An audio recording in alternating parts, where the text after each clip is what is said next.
Well, it's good to be with you, everybody. Thank you so much for the invitation. We're going to talk today about something I wish I would have had when I was your age, which is someone to open doors for me. I thought I was doing okay at the time, but looking back, I sure was missing those kinds of opportunities. And when I was a kid, you looked to find one mentor, and I've learned since then you could have several mentors. You could have a dozen mentors. And during the course of your life, you may have 24 mentors, right? So I'm a fairly older gentleman now, and I still have mentors that I work with.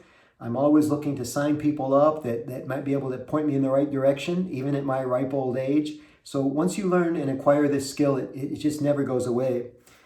I'm inspired by Miles Davis, everybody, the trumpet player, who did pretty well for himself. I think if you know anything about music, you know that he was a pioneer jazz trumpeter. He practically founded a jazz style called bebop. And a lot of people say, well, Miles came from a privileged background. His dad was a dentist. He attended Berklee School of Music. Didn't graduate, by the way. Either left or got kicked out, depending on who you talk to. And my point is that Miles got a real early start in life because he was such a good musician.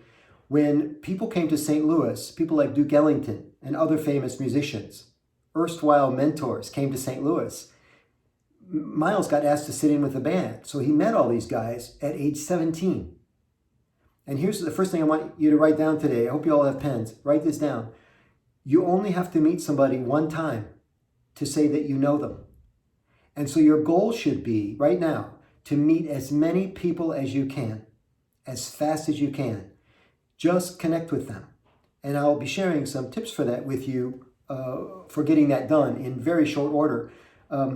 It's kind of like Dorothy and the Wizard of Oz, because you're all wearing the magic slippers right now, but you don't know it. You have all these tools available to you. One of them is a simple telephone. And yet we're reluctant to use the phone for various reasons. So I hope to help you not only rediscover the telephone and other tools tonight, but I'll even show you techniques that I use to use the phone, even now, to connect with mentors. This is an important topic, everybody, this idea of being 18 or 19 or 22 or 26 or 28 or 32 years old and being able to think ahead. All of you can think back 5 years with no problem, 10 years with no problem. But very few people are able to think ahead a year or 2 years with any kind of certainty, with any kind of clarity. It's just so hard to predict the future. And yet, the great Jim Rohn said that you are the sum total of the 5 people you hang around with most. That should have you rethinking your list of friends, right? I mean, think about this. If you hang around with people who don't care about money, you are not likely to care about money. Not that money's the be-all and end-all.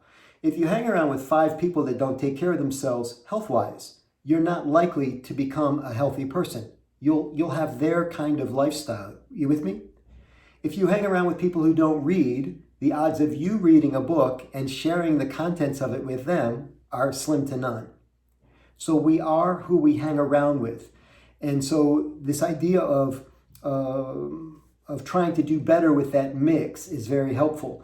I would never tell you to say goodbye to the friends that aren't serving you well, but I would suggest that you say hello to them less frequently. There's only 24 hours in a day, everybody. And if you want to trade up, you're going to have to start spending time with people who have more nutritional value for you. There is a Zoom tray, a system tray in the bottom of your screen. It says reactions. Would you all click on it, please? It'll open up a bunch of things signals that you can send. One of them is called the thumbs up. Could you just click the thumbs up if you're hearing me right now? And it's good practice anyway. If you hear something you like, thank you very much, Shira. You'll notice there is no thumbs down in the systems tray. You will not be disagreeing with me during this call. So feedback is good, head nod is good, and these are, by the way, good signals to send your mentor after we get you hooked up with one, is that when your mentor talks to you, they want a sign of life. And there are easy things that you can do. You like nodding your head. and smiling, right? So I'm going to show you a combination platter right now that will serve you very, very well. And you can use this in school because you become the teacher's pet very quickly with these techniques. So you can see in view, and I can see you in view right now. I can see everybody that's looking at me, right? I want you to get a little smile on your face. I don't want you to show me any teeth, but I want you to curl the corners of your mouth up just a little bit. Maho's got it. Just a little bit. Helen's got it. There you go. So it's like a little smile, like you know something I don't know, or that you're buzzed. Either one works for me. And then I want you to nod your head just slightly, just a little bit like this, right? And when you do them both together, it looks like this. Do it with me. And see the eye contact? If you're looking into the lens of your camera, I feel like you get me, man. And if you get me, how do you think I treat you? I treat you preferentially. And I can tell you, your teacher feels the same way. If you never establish eye contact with the teacher, if you never write anything down, they don't move towards you, all right? And then when you go to appeal your C-, they're like, you never paid attention to me all semester, man. What are you doing in here? So this idea of showing people that you're interested in what they're saying is really, really important. And that's one of those concepts about thinking ahead.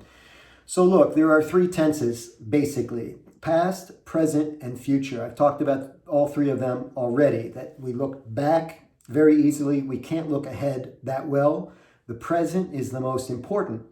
But we need to think like we're playing chess, not checkers. 2 great movies on the internet lately. One is The Queen's Gambit. Thumbs up if you've seen The Queen's Gambit. And the other one is the Bobby Fischer movie, The Pawn, something about the pawn. They're easy to find. You don't have to understand chess to watch either movie. But the movies are about thinking 5 moves ahead. This is really important, not only when finding a mentor, but in life, thinking 5 moves ahead. And it works, it can work in reverse too, right? I always tell people, 5 mistakes in a row, the world is very unforgiving. The world forgives 1 mistake and 2 in a row. But if you make 5 mistakes in a row, you are cooked.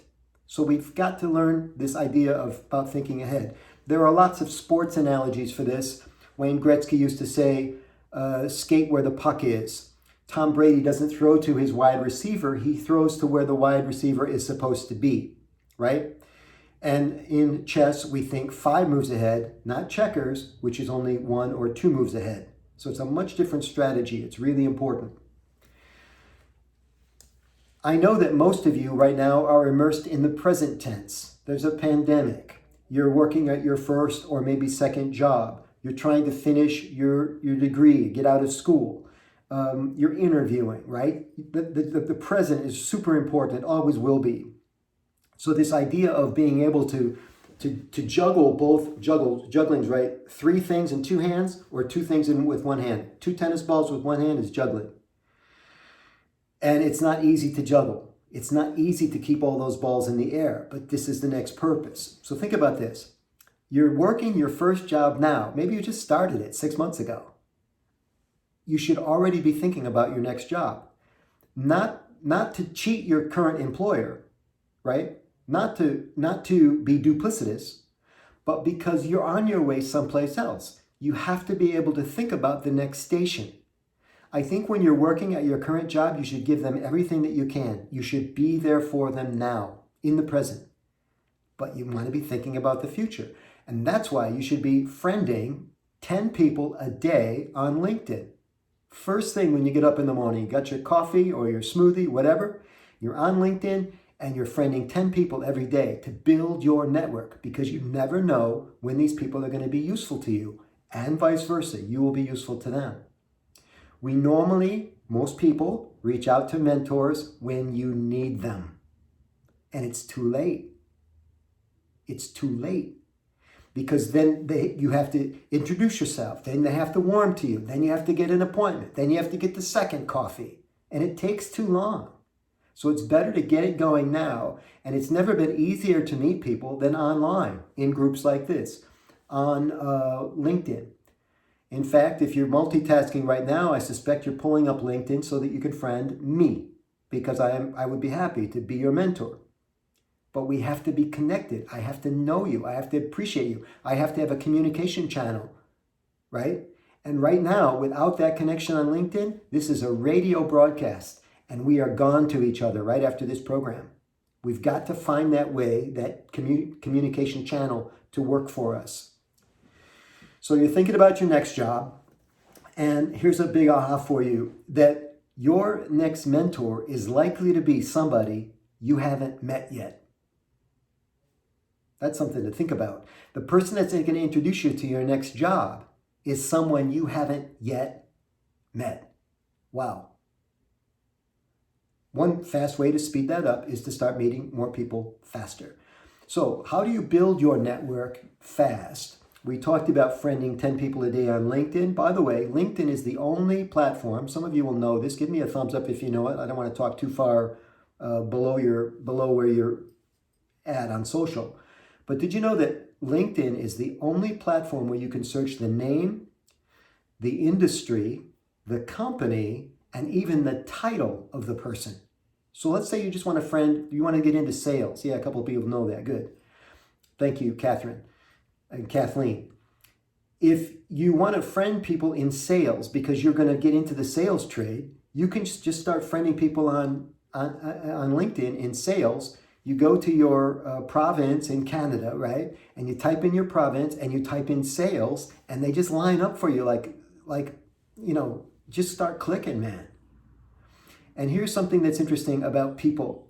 People will move towards you if they don't think you want something all the time. So it's important that when you reach out to say hello, you don't say, "Hi, Mark, I need a mentor," right? Because human beings want to know what's in it for them. And it sounds selfish to say this, but people are basically selfish. And I say this even as a Rotarian, and I give thousands and thousands of hours of free talks like this, right? I've got a pretty good keynote fee these days, and I don't charge Rotary for it. So I know what it's like to give stuff back. I am both selfless and selfish. I get hit up a lot for people offering this friendly offer to, quote, pick my brain. It's an interesting analogy. I mean, just get the image in your head. Someone's going to pick your brain. But it's an old school kind of a thing. And every time somebody says, "I just want to pick your brain," I'm like, great, what do I get out of it? Oh yeah, I get my brain picked. Here's the secret. If you compliment people first, they're warmer to you. And it sounds, gimmicky to do that, or it sounds maybe artificial. Of course he knows I'm just giving him a compliment, but compliments work. So when you reach out to Debbie on LinkedIn, you say, "Debbie, I hear great things about you. Congratulations on all your success." And then you ask her to accept your LinkedIn friendship. And if she accepts it, later you try to get to know her better. "I admire you. I'm interested in learning about the industry. Do you think we might be able to grab a quick 10-minute Zoom call?" You see? But if you ask for the Zoom call too early, it won't work. So the compliment is a very nice way to get people to warm to you. I mentioned the phone earlier, guys, as a way to reach out. There's a thing in sales, and I've been teaching sales training for a long time now. So if you are getting into the sales trade, I'm the perfect guy for you to talk to. By the way, I'm posting some links into chat of free stuff that you can sign up for. There's a leadership ebook, a couple of Facebook groups, one to help you with your speaking and presentation skills. They're all free. And there's a marketing group called Get the Word Out Now. This is for Rotarians and Rotaractors who want to grow Rotary. It's actually marketing tips for anybody, but there's a lot of Rotarians in the group. And then my newsletter, which is the Friday 5. So what I'm getting at here with the phone is that in sales, there's a thing called call reluctance. And all salespeople suffer from it because nobody wants to make that call because and you can open up your mics and answer this if you want, or type it in. Why do you think people have call reluctance? Do any of you know? Why don't people want to make phone calls these days? I'll wait for your answer.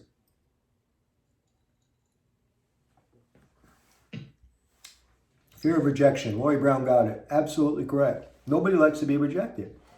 So if I don't call you, you can't reject me. So I won't call you because I hate rejection. You with me? And it's even worse now, I'm noticing, with the younger generations. Not just your generation, the generation above you, older than you, the generation younger than most of you. We've stopped using the telephone because texting is sexy, right? And easy.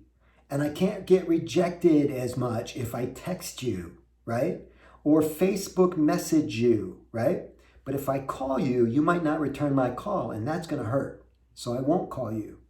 And it's so bad, everybody, that it's now moving throughout all of the ages. Like even older people, 50, 60-year-old people, they'll text you now before they call you.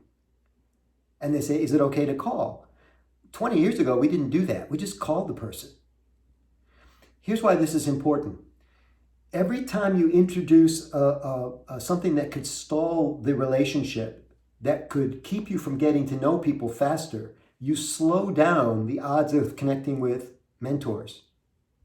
So you're just putting barricades in your way by not reaching out, by not calling people, by not reaching out first. For a long time now, and I've got a ton of videos on YouTube, on my YouTube channel, I talk about something called the perfect handshake. And part of the perfect handshake is that the person who reaches out first has influence in any interaction. Now, this may not mean anything to you now since we've essentially been in a pandemic for a year, but we're eventually going to go back to physical meetings and shaking hands. And I promise you, the person who walks across the room and says hello to somebody has influence in that interaction. But most people at the Chamber of Commerce reception don't do that. They wait, or they only talk to people they already know. So this is a real skill, everybody. Yeah, thanks for the comments. Blythe says, hang-ups, no answers as concerns of telemarketers. It comes from that. I think there's some of that for sure. What happens is I think you have to just develop a thick skin, that I don't care if you don't call me back. It's not going to keep me from trying to reach you. And I'm not going to call you forever. I'll just call you twice. And then I'll realize you don't want to talk to me. But it's a numbers game, right? Sales is a numbers game. Finding a mentor is a numbers game. And if you don't do it, if you don't do the numbers, you're never going to connect with the people that you need to connect to, unfortunately. It's just the way it goes. So phone calls. Pick up the phone and call people.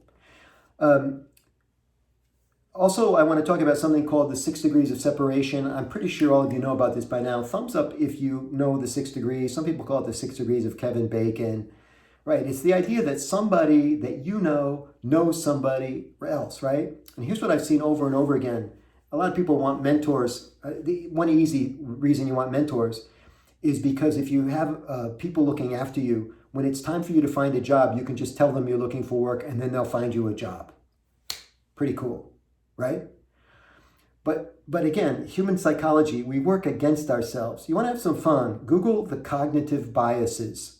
They were discovered by Daniel Kahneman and Amos Tversky. There are about 150 of these things, and these are like psychological axioms that cause human beings to work against themselves. It's fascinating how we work against ourselves. And so the 6 degrees thing says, well, I'm out of work and I should contact a bunch of people because you probably know somebody who knows somebody that can connect me to a job, but I don't want to tell you that I'm out of work. We see this all the time. People are unemployed and they won't tell you they're unemployed. And I'm exactly the guy that can help them because I got such a kick-ass Rolodex. And when the truth finally comes out, I said, why don't you tell me? Oh, I don't know. I was embarrassed. I was just living with it for a while. I've got some money in the bank. It always takes longer to find the job than you want it to. Let's get the wagon train moving, everybody. So when you do talk to somebody that you really want to connect with, it's really important what happens in the first 15 seconds. And I've been teaching for some time now a technique called the reverse presentation. Please write it down. Reverse presentation works like this. If I need something from you and I call you, it's natural for me to just launch into what I want. Think about a salesperson. Can I contact you? Can I come to see you so I can give you my presentation about my company so I can sell you something and I can make a commission? You hear all that I, me. And that's how I start. And then later I might say, oh, enough about me. Tell me about yourself. It's backwards, right? It should be the other way. How long have you been working here? What is the key to your success? What's the first thing you do in the morning? How many hours do you work a day? How many hours do you sleep at night? I want to learn about you. I want to model successful people, and I think you're very successful. And you get them to talk about themselves, and you ingratiate yourself with that potential mentor. Really important, right? Aurora, does this make sense to you? Have you heard some of this before? Good. Take yourself off mute, Aurora. Do you have some mentors now? Do you work with people now? Or are you searching? I'm actually looking, and I was in contact with somebody that could offer me some type of mentorship.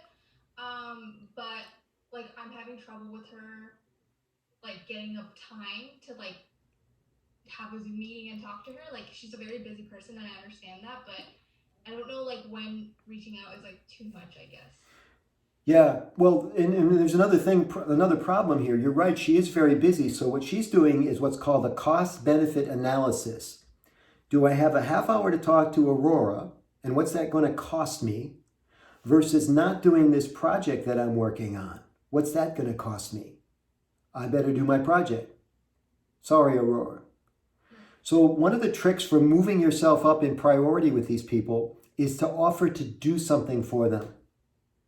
Because your time as a young person may be less valuable than their time. I don't mean that in a disrespectful way. But if the person that's mentoring you is making $150 an hour and you're making $25 an hour, their time is more valuable. Fact of life.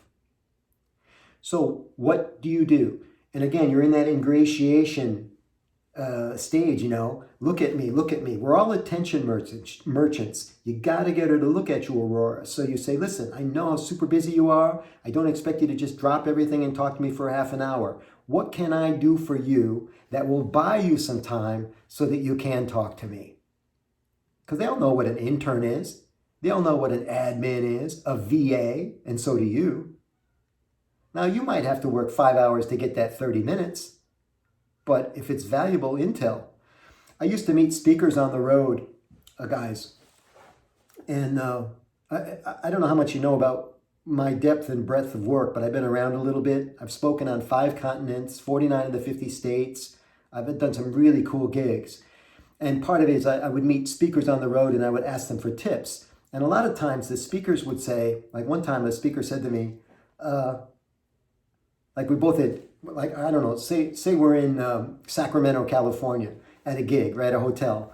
And I got to rent a car and I'm going to be headed, to where I'm going. And he's headed to the airport. And he goes, I can talk to you if you can take me to the airport. The first time that happened, I'm like, bloody hell, I don't want to take you to the airport. And then it occurred to me who I was talking to, my hero, right? I picked up Anthony Robbins at the airport one time. And it was at midnight. And he kept me waiting till 2 o'clock in the morning because he flew in on his private airplane, and he's running late, right? Because he's Anthony Robbins. And it was worth it, man. He's Anthony Robbins. So you're going to do some stuff that may not seem like it's a good trade, but you're going to get access. And that access gets you that relationship. And the relationship then pays dividends later on, I promise you. I promised you also in this call, networking techniques. I've said already, you got to be the one to reach out first, and you got to keep reaching out, whether you're getting rejected or not. Just because you're not getting a call back doesn't mean they don't like you. It just means you're not getting a call back. And if they're not returning the call, hit them up on LinkedIn, because they'll answer LinkedIn. And the cell phone is the holy grail. If you can get the cell phone, you can text them. And they're more likely to respond to texts, just like every other human being on the planet. I also said, connect with people without wanting anything. And I mean it.